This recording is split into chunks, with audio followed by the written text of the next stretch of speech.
43 বছর বয়সে ডিভোর্স, 10 বছরের পুত্র সন্তানের একা মা পিঙ্কি। শ্রীময়ীতে ঘর বেঁধেছেন 10 বছরের পুত্রের বাবা। ছাদ আলাদা হয়েছিল আগেই, এখন কাগজে কলমেও আলাদা আলাদা কাঞ্চন পিঙ্কি। গত মাসেই ডিভোর্স চূড়ান্ত হয়েছে দুজনের।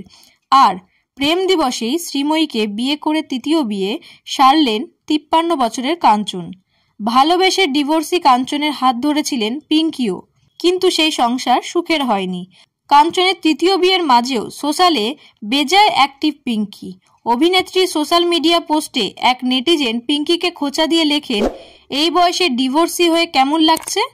চাইলেই পিঙ্কি এই মন্তব্য এড়িয়ে যেতে পারতেন, কিন্তু তিনি চুপ থাকেননি। সোজাসুজি জানান, নিজের সাথে বা নিজের জীবনের সাথে বা নিজের ছেলের সাথে তো ডিভোর্স হয়নি, তাই খুব ভালো আছি।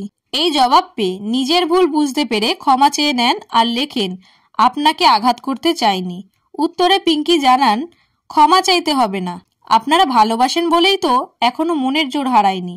আপনি ভালো থাকবেন। আপাতত মাকে আগলে রেখেছে 10 বছরের ওষ। পিঙ্কির কথায় ওষ বলল, যেটা বাস্তব সেটা বাস্তব, আমরা নতুন করে জীবন শুরু করব মা। তবে বাবার প্রতি কোনো অভিমান বা ঘৃণা নেই ছেলের। কাঞ্চনের প্রাক্তন স্ত্রী বললেন, বাবাকে ক্ষমা করে দিয়েছে ওষ।